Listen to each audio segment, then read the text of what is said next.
नमस्कार, आप देख रहे हैं खबर जंक्शन। मैं चांदी अहमद मौजूद हूँ आपके साथ। ये है दिल्ली का ओखला विधानसभा क्षेत्र, जहाँ पर त्रिकोणीय मुकाबला चल रहा है। यहाँ की वोटर्स की माने तो उन्होंने अपना रुझान दिखाया। अभी हमने कई लोगों से बातचीत की तो उन्होंने बताया कि मामला जो है बड़े कांटे का टक्कर का चल रहा है। फिलहाल हमारे साथ कुछ सीनियर जर्नलिस्ट बैठे हैं, उनसे बातचीत करेंगे कि उनके नज़रिए से दिल्ली चुनाव को कैसे देखते हैं। सर, बहुत बहुत स्वागत है आपका। सर, दिल्ली चुनाव को कैसे देख रहे हैं? इस बार 2025 में क्या बदलाव होगा या फिर ठहराव होगा?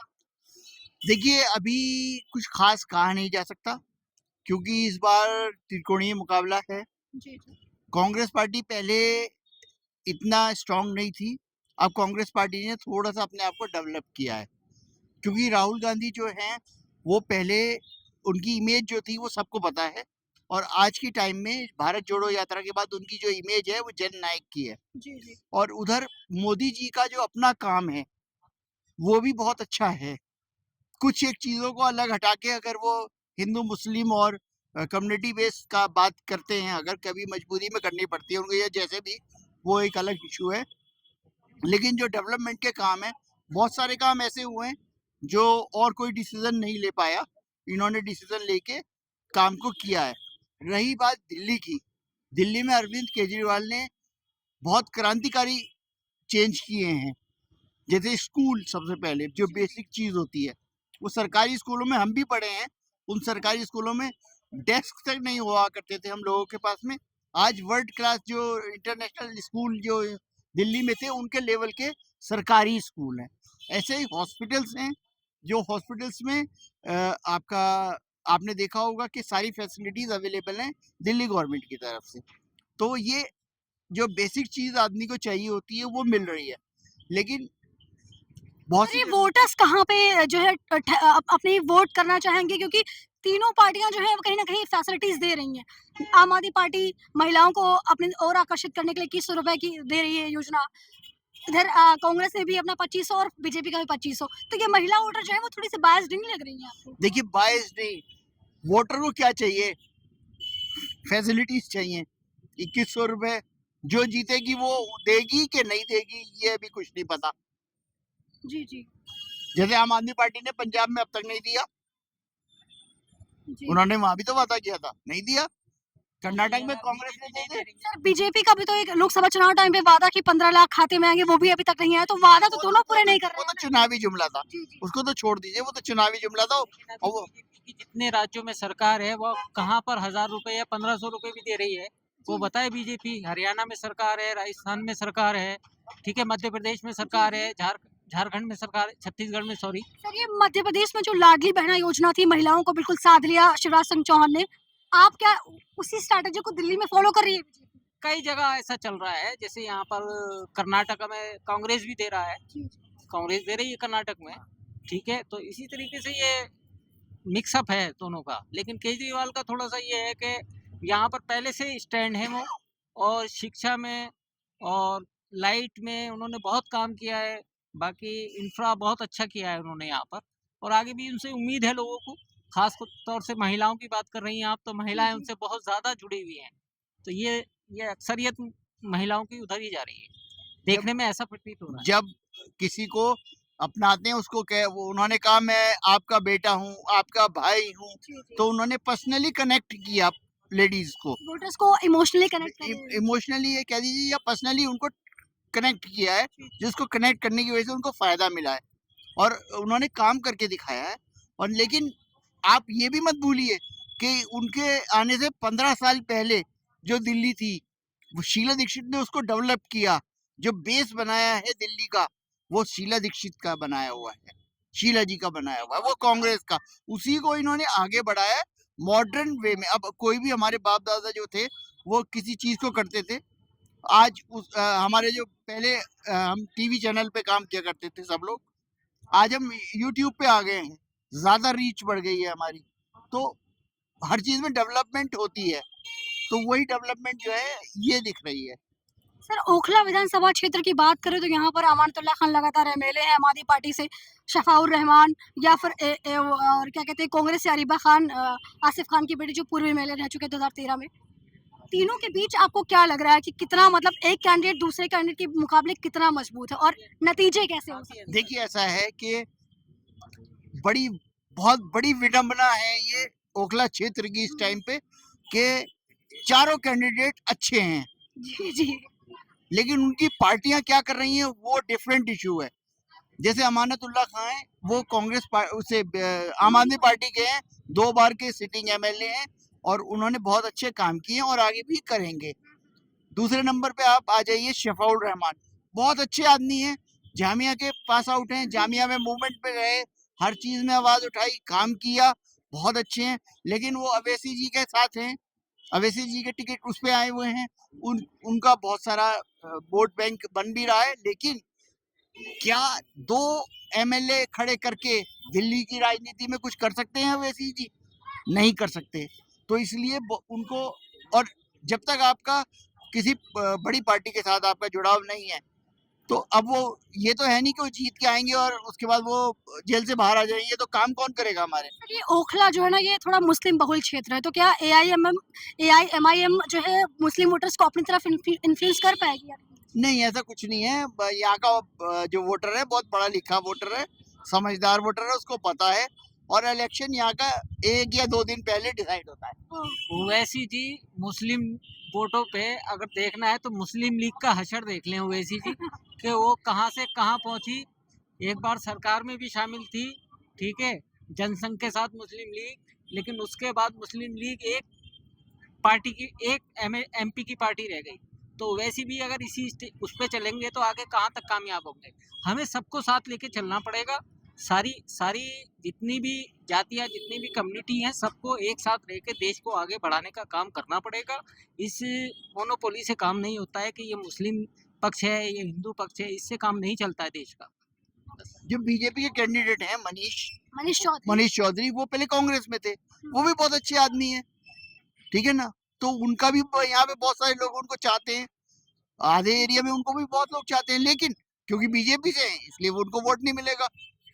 ऐसे ही अरीबा है, कांग्रेस की बहुत बड़ी अच्छी डायनेमिक लीडर बनते के उभर रही हैं, उनकी पॉलिटिकल फैमिलीज हैं, उनका अच्छा डेवलपमेंट अगर वो यूथ के हाथ में कोई चीज दे दी जाए उसको डेवलप कर सकते हैं, लेकिन क्योंकि अमानतुल्लाह के अंदर वो कैपेबिलिटी है जिसके अंदर वो एरिया को डेवलप कर सकते हैं, हर चीज के अंदर आगे आ सकते हैं, लोगों के मुद्दों के लिए खड़े हो सकते हैं, इसलिए पहली पसंद जो है वोटर्स की वो अमानतुल्लाह आम आदमी पार्टी हो रही है। सर ये जो आम आदमी पार्टी के वादे हैं कहीं ना कहीं चुनावी जो इन्होंने पूरा अपना घोषणा पत्र जारी कर दिया है, कांग्रेस और बीजेपी के सामने कितना ज्यादा ये इनका उज्जवल दिख रहा है कि भाई वोटर्स इस तरफ इफेक्ट कर पाएंगे? काफ़ी इफ़ेक्टिव है इनका। 15 घोषणाएँ इन्होंने करी हैं। छात्रों के लिए, आगे की पढ़ाई के लिए बहुत सारी सुविधाएँ उसमें हैं, और उसमें मेट्रो में जो आधा किराया उन्होंने करने का वादा बोला है, वो भी कर सकते हैं और उन्होंने किया है। जैसे उन्होंने बिजली के मामले में उन्होंने करके दिखाया है, ऐसी एजुकेशन के मामले में करके दिखाया है, तो वो चीज़ें कर सकते हैं। तो ये 15 जो इनकी घोषणा पत्र में आई हैं सारी चीज़ें, वो लग रहा है कि वो करेंगे। देखिए ऐसा है कि जब कोई गवर्नमेंट कुछ काम करना चाहती है ना, वो कर सकती है उसको, क्योंकि स्टेट के पास हर चीज होती है, वो कर सकती है उसको, लेकिन उसके लिए विल पावर चाहिए होती है। सर ये दिल्ली चुनाव में प्रदूषण का मामला कितना ज्यादा जोर पकड़ रहा देखिए है? आप ये तो सब कहने वाली बातें, सफाई रोज का काम है, पोल्यूशन कंट्रोल करना रोज का काम है, बिजली का काम रोज का काम है, सब चीजें डेली यूज वर्क जो है। विपक्षी पार्टियां वो यही कह रही है ना कि हवा में जहर घोल दिया, लोगों को ऑक्सीजन नहीं मिल रही है, उनका राइट टू लाइफ ही वो सही से नहीं कर पाए, तो फिर फैसिलिटीज कैसे जब देंगे? कांग्रेस थी पहले यहाँ पे सत्ता में, आम आदमी के आने से पहले, क्या उसने कंट्रोल कर रखा था? बीजेपी सेंटर में है, वो क्यों नहीं सबको चारों तरफ से स्टेट को सख्ती करके और आपका इसके अंदर काम कर सकती है? वो भी तो कर सकती है, सेंटर में है ना सेंटर। और सबसे बड़ी बात ये है, दिल्ली में एलजी की पावर ज्यादा है। जो सेंटर स्टेट वाला वर्सेस चलता रहता हाँ है। वो चलता रहता, ये पॉलिटिकल इशू है, ये लोगों के वेलफेयर से जुड़ा हुआ कहीं से कहीं तक कोई मामला नहीं है। कल को बीजेपी आ जाएगी तो क्या पोल्यूशन रुक जाएगा? आप बताइए, पोल्यूशन रुक जाएगा? मैं कहता हूँ बीजेपी को सरकार बन जाए, और बीजेपी की पहले कहते लोग बीजेपी की सरकार बन जाएगी, ये होगा वो होगा, ठीक है, बीजेपी की सरकार है, जो करना है अपने मुद्दे उठा रही है, कर रही है, मुस्लिम भी अपने जी रहे हैं जिंदगी, ठीक है, माइनॉरिटी जी रही है, सब अपनी जिंदगी जी रहे हैं, सब वही काम कर रहे हैं, क्या फर्क आया? सर एक लास्ट सवाल, ये भारत की राजनीति में जातिगत व्यवस्था जो धार्मिक वोटर्स का पूरा बट जाते हैं कि हमारे कास्ट के या फिर हमारे रिलीजन के, तो हम उन्हीं को वोट करेंगे। फिर वो जो विकास वाला मुद्दा होता है वो दब के रह जाता है। एक एज अ जर्नलिस्ट आपने अपने करियर में कैसा देखा है कि सच में चुनाव पलट जाता है धर्म और जाति के मुद्दे ये कड़वी सच्चाई है भारत की। जी जी जाति व्यवस्था जो है एक बहुत पुरानी व्यवस्था है। ये एक कड़वी सच्चाई है, ये ऐसी चल रही है और आगे भी हमारे सामने ऐसी चलती रहेगी। देखिए, मैं बीइंग ए मुस्लिम, मुझे 32 साल हो गए इस फील्ड में काम करते हुए। मैंने हर लेवल पे काम किया है और मुझे आज तक ये महसूस नहीं हुआ कि मैं मुस्लिम हूँ तो मुझे कहीं रोका गया हो या मुझे काम करने से। आपको लेकिन उसमें एक चीज है, आपको अपने काम को बेहतर दिखाना पड़ता है।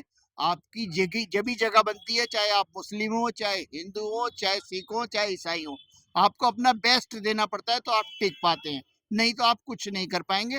पंडित के बेटे को भी आप किसी जगह बिठा दें, वो नहीं कर पाएगा, और किसी मुस्लिम के बेटे को बिठा दें, वो कर जाएगा। तो उसके अंदर कैपेबिलिटीज होनी चाहिए।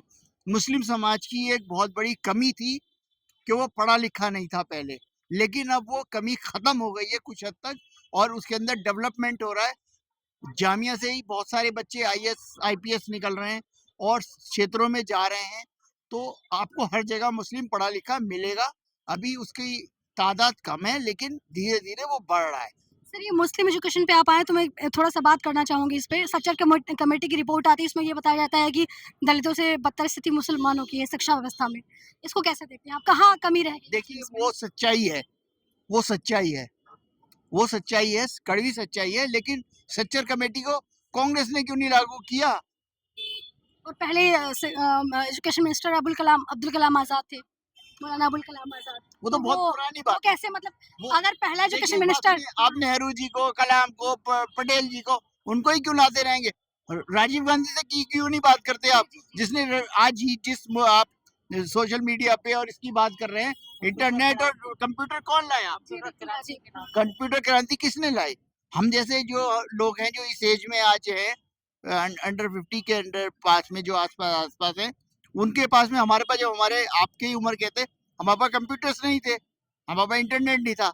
लेकिन जैसे हम लोगों के पास में आई चीजें, वो तो हमें फायदा मिला ना उसका। तो वो उस क्रांति को क्यों भूल जाते हैं? हरित क्रांति को क्यों भूल जाते हैं? इंदिरा गांधी की, है ना? तो नेहरू जी को और इंदिरा जी को, उनको गाली देने से, उनके ऊपर आवाज उठाने से कुछ नहीं होता। हाँ, मोदी जी का भी अपना एक बहुत बड़ा रोल आगे इस इतिहास में लिखा जाएगा। लेकिन वो जो एक पॉइंट करते हैं ना गलत, जिसपे मैं उनका बहुत बड़ा फैन हूँ, एज ए मुस्लिम मैं भी मोदी जी को पसंद करता हूँ। लेकिन जहाँ वो हिंदू मुस्लिम की बात कर देते हैं आपस में लड़ाने की, मेरे बहुत सारे दोस्त ऐसे हैं जो हिंदू मेरे दोस्त हैं, जिनके साथ हमारा खाना पीना, उठना बैठना, हर व्यवहार है। लेकिन जब उसमें हमारे में वो डिवाइड कर देते हैं हमें, तो सबसे बड़ी कमी यही आ जाती है। हम विकसित जब ही हो सकते हैं, जो उनका विकसित भारत का सपना है, जब ही पूरा हो सकता है, जब हिंदू, मुस्लिम, सिख, ईसाई आपस में खड़ा होकर देश की बात करेगा। ना कि राम मंदिर बना, मुझे खुशी हुई राम मंदिर बन गया, लेकिन राम मंदिर किस जगह बना ये किसी को नहीं पता है आज तक। राम मंदिर, बाबरी मस्जिद ढांचा जहाँ पे था, बाबरी मस्जिद जहाँ थी, वहां पे नहीं बना है, ये फैक्ट है। उससे अलग हट के बना है। आप डीप जाते जाएंगे, उतनी बात होती जाएगी। इसलिए आपको इस पे स्टडी करेंगे तो आपको पता चलेगा। तो ये थे हमारे सीनियर जर्नलिस्ट जिन्होंने अपनी राय रखी। दिल्ली को बहुत करीब से उन्होंने देखा, परखा, जाना है। फिलहाल देखते हैं दिल्ली के वोटर्स किसे चुनते हैं इस बार, बदलाव लाते हैं या फिर ठहराव जारी रहता है।